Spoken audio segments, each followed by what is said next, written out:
Pinatawag si Parker sa bahay ng mga magulang niya. Nandun din ang kanyang dalawang kakambal, nakaharap sa mesa sa gitna ng malawak na garden at nagmemeryenda roon. Totoo ba ang sinabi ni Wayne na may babae ka raw sa bahay mo?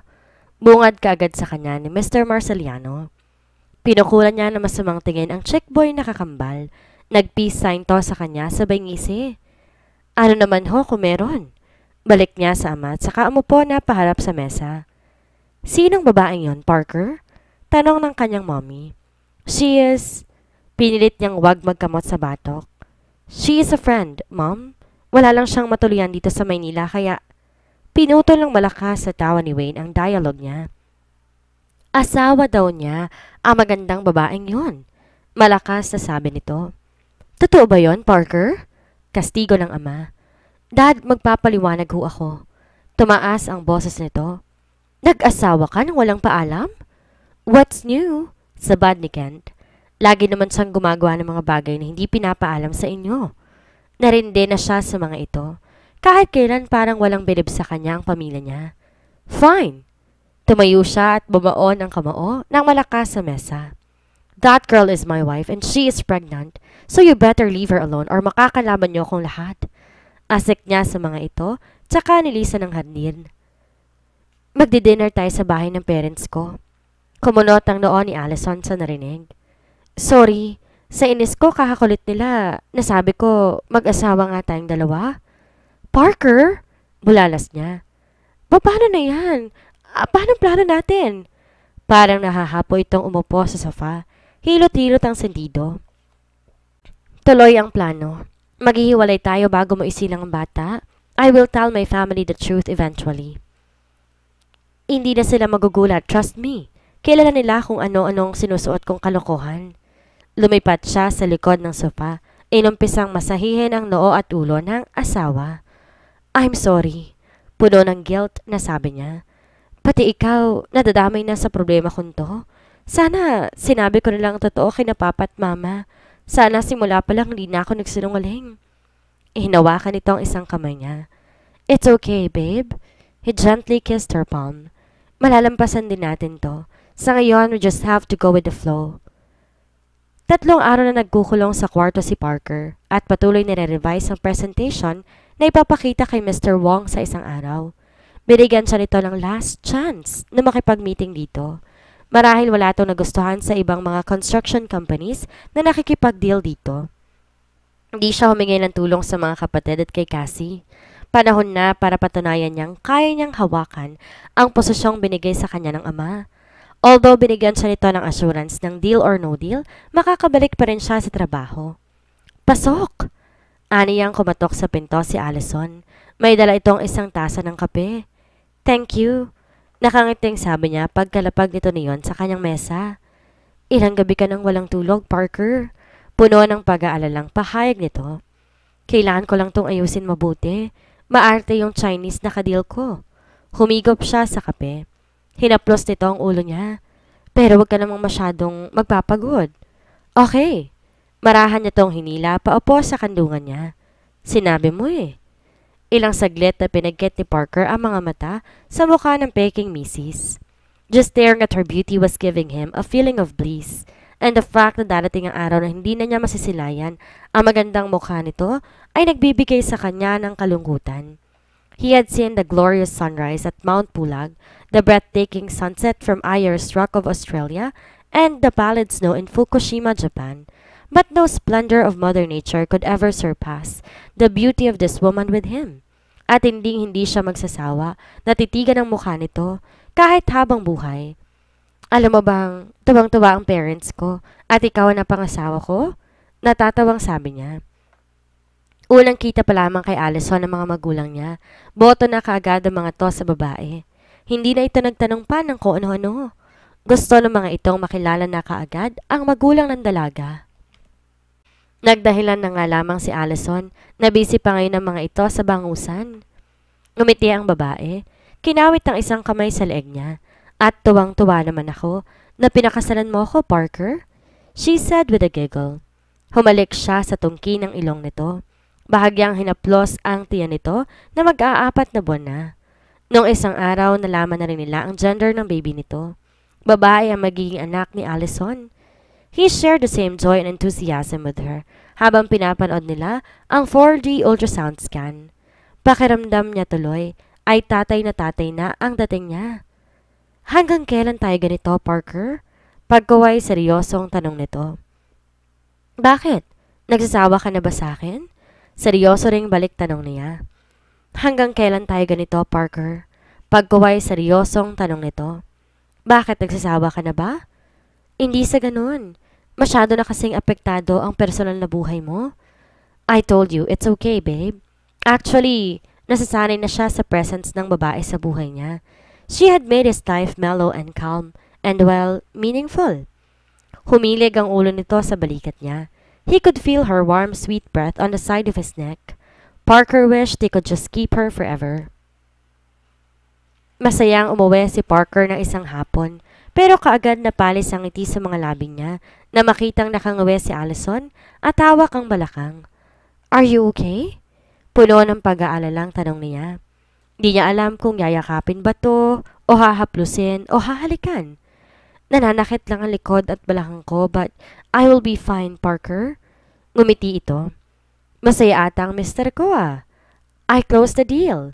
Masayang balita niya. Oh my God! Tili nito as she threw her hands around his neck. Congratulations! I know you can do it!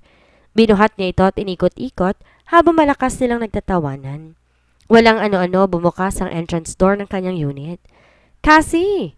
Bulalas niya pagkakita sa pinsang nilawan ng pinto. Ibinaba niya si Allison. Allison Trinidad. Bunga ditong mapait ang hilat siya ng mukha. Matalim ang tingin nito sa kanyang peking misis. I had no doubt it was you. Talaga ba may fixation ka sa mga lalaking Marceliano at sila ang napipili mong lokohin para may sumalo sa'yo sa kahihiyan? Cassie, what the heck are you talking about?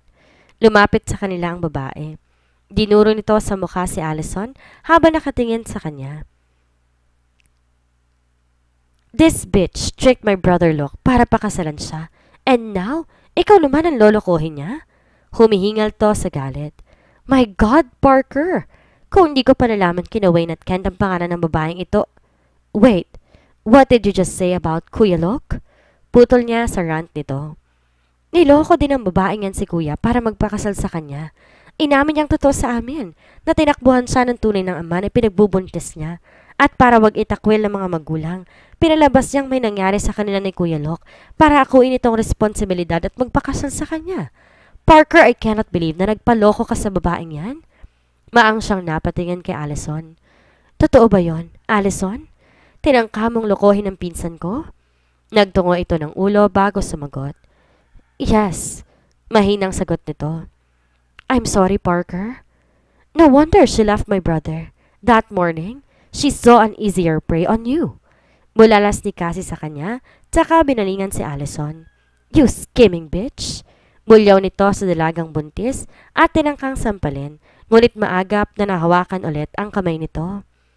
If you insult me before, it was because I was in your house, but not here. Maria Cassandra Lindsay? Matiim na sabi rito ni Allison. Oo, alam ko mali ang ginawa ko sa kuya mo, pero tao lang ako at nasa gipit na sitwasyon.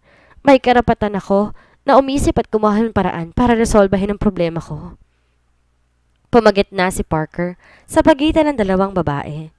Kasi mabuti pa umalis ka na muna, saka na tayo mag-usap, okay? Who would have thought na mas komplikado pa pala kaysa inaasahan niya ang sitwasyong pinasok? Inakay na niya palabas ng pinto ang pinsan. Inihatid niya to hanggang sa labas ng building. Parker, kailangan mo siyang hiwalayan sa lalong madaling panahon. Panukala nito sa kanya. Kasi diskarte ko na to, okay? Bakit ba kasi nagpatangay ka agad sa pagsisinungaling niya? You're wrong, Cassie. Hindi ako niloko ni Allison. Sige na, saka na tayo mag-usap pag malamig na yung ulo mo. Aniya at siya na nagbukas ang pinto ng kotse nito. Pagbalik niya sa kanyang unit, nadatnan niyang nakaupo sa sahig si Allison. Umaagos ang dugo sa mga binti nito. Never in his life na nakaramdam siya ng ganito katinding takot. Parker had been into different phases of danger, pero walang takot niyang hinarap ang mga iyon. Please, help us! Halos hysterical niyang sabi sa mga taong nasa lobby ng pinakamalapit na ospital kung saan halos paliparin niyang kotse papunta ron. Buhat-buhat nga si Allison na namimilipit sa sakit ng tiyan. She is my wife and she's pregnant. Please take good care of her. Bili niya sa mga attendants na nagsakay sa babae sa stretcher. Diyos ko, huwag niyong pababayaan na mag-ina ko. Hindi niya na rin matandaan kung kailan siya nagdasal ng ganito kataimtim. Ni hindi siya tumawag sa Diyos na minsang maipit ang kanyang paa sa mga coral sa kanyang pagsuscuba diving at ilang minutong na stranded doon o na minsang nakabitin siya sa isang nakausting ugat para di tuluyang mahulog sa isang malalim na bangin o kahit panong habulin siya ng avalanche nung nag-ski siya. Mr. Marciliano? Tawag sa kanya ng doktor pagkalabas ito sa emergency room. Tumayo siya at lumapit dito. I am so sorry but she lost the baby. Balita nito. Nang lupaypay ang mga balikat niya. God! Halos bulong niya. What went wrong? Nagkulang ba siya sa alaga kay Allison? Pinabayaan ba niya ito? Nahalata siguro ng doktor ang guilt sa kanyang mukha. This is nobody's fault, Mr. Marciliano. It was a spontaneous abortion where the embryo was not capable of surviving. Nangyayari talaga ito minsan without concrete medical reason. Ilang saglit siyang natahimik bago maling nakapagsalita. Is she going to be alright? Yes. Ililipat siya sa ibang room mamaya-maya lang. Within 2 days, pwede na siyang umuwi. Mahina nitong tinapik ang likod niya. Don't worry. I'm pretty sure makakabuo rin kayo next time. Nasa epekto pa rin ang itinurok na sedative si Allison nang puntahan niya to sa emergency room. Panay kasi ang iyak nito nang malamang wala ng anak nito. The baby could have been so beautiful like her. Inawakan niya ang isang kamay nito. I'm sorry, babe. Mahinang usal niya. I wish there's something I can do to make you feel alright. Kinagabihan dumating doon ang mga magulang ng babae. Nagising na rin si Allison. Hinayaan niya muna mag-usap ang mga to. Lumabas siya sa private room. Di na namalayan ni Parker kung gaano siya katagal na nakatayo at nakamata sa labas ng glass window nang may maramdaman siyang isang kamay na pumatong sa balikat niya. I'm sorry, iho. Saad ng papa ni Allison. Napailing siya. I just don't understand. How could God give her the gift of having that baby and then just take it away from her? Di niya namalayang namamasa na pala ang mga mata niya. Everything has a reason, Parker. Siya magpahinga ka na sa extra bed doon. Kami na munang bahalang magbantay sa asawa mo. Pagmulat ng mga mata ni Allison, kinabukasan, nagisnan niyang puno ng fresh sunflowers ang kanyang silid. Mapait siyang napangiti. Muli siyang napaluha sa sinapit ng anak, subalit pinilit niyang magpakatatag. Wala siyang ibang pagpipilian pa kundi ang tanggapin na lamang ang nangyari. Masakit pero kakayanin niya ito. Ngayong wala ng baby niya, wala nang dahilan pa upang pagpatuloy nila ni Parker ang palabas nilang ito. Isa pa, sigurado siyang namumuhi na rin to sa kanya ngayon, kagaya ni Cassie. She took another round around her room. Seeing the sunflowers was giving her a tiny spark of hope na hindi galit sa kanya ang binata. But no, palabas lamang nito ang pagbibigay sa kanya ng mga bulaklak na iyon. Patuloy pa rin ito sa kanilang munting charade. Bumukas ang pinto at niluwanoon ang taong iniisip niya. Hey! Ngumiti ito sa kanya. Nasa cafeteria ang parents mo. Anito. Nagugutom ka na ba? Umiling siya. Lumapit ito sa kama, naupo sa kanyang tabi. Tirangka nitong hawakan ng kamay niya pero iniiwas niya iyon. Tapos na ang palabas natin, Parker. Pwede ka nang huwag maging mabigat sa akin. Allison, sasabihin ko na kamamaya kina Papa ang totoo. Natahimik ito saglit. Sigurado ka na ba dyan sa gagawin mo? Pagkuway paniniguro nito. Oo, kaya matatahimik na ang pamilya mo. Pinatatag niya ang boses. Dapat kumawala na ako agad nung nalaman kong magpinsan kayo ni Luke. Don't say that. Masuyo nitong putol. Ginawa mo lang ang sa palagay mo'y dapat, Allison. Everybody has the right to lie sometimes. Niloko ko ang pinsan mo. Ngunit hindi na atim ng konsensya mo at inamin mo rin sa kanyang totoo. Hindi nga galit sa kanyang lalaki. Gusto niya tuloy yumakap dito ng mahigpit. But then again, kailangan niya nang tapusin ang palabas nila. Allison, it's over now, Parker. Pwede mo na akong iwan dito. Pagtataboy niya. Walang imikan sa condo unit ni Parker sa araw ng pag-alis ni Allison. Nakamata lamang siya sa mga magulang nito habang tinutulungan nilang anak sa paghahakot ng gamit. He offered them help a while ago but they kindly refused. Noong isang araw, pinakremate nila ang labi ng anak ni Allison na pinangalanan nilang Angelou. Iuuwi nila sa San Joaquin ang abo nito at isasaboy daw sa dagat. Parang may kung anong umangat-ngat sa kanyang dibdib, lalo na magpaalam na sa kanyang babae. Gusto niya tong pigilan, ang manatili to sa piling niya. Hindi niya tinanggap ang sinasauri nitong wedding band. Keep it. Ayaw mo bang magkaroon ng munting alaala mula sa akin? Pilit ang iting sabi niya. Ngumiti rin to sa kanya. Was it just him? O may pait siyang nabanaag sa mga ngiti nito? Maraming salamat sa lahat ng tulong mo sa akin, Parker. You selflessly offered me to your help that day in this bus stop kahit di mo naman ako kilala. Yumakap to sa kanya. I will never forget you. Bahagyang pumiyok pa ang boses nito. I will never forget you too, Allison.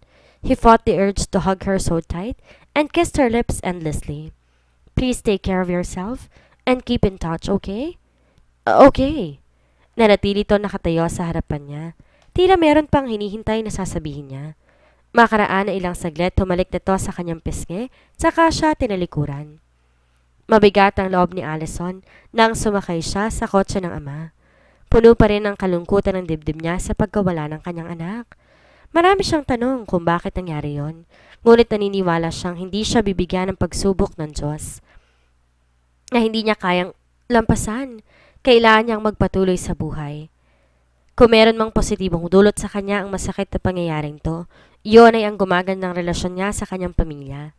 Nakikinig na ang mga ito sa kanya at natuklasan niyang kaya rin pala niyang maging matapang at matatag. Tinapunan niya ng huling tingin ang condominium building na minsan ding naging tahanan niya. Then she looked down on her lap, trying hard to suppress her tears. Lokong yon? Di mo lang ako pinigilan?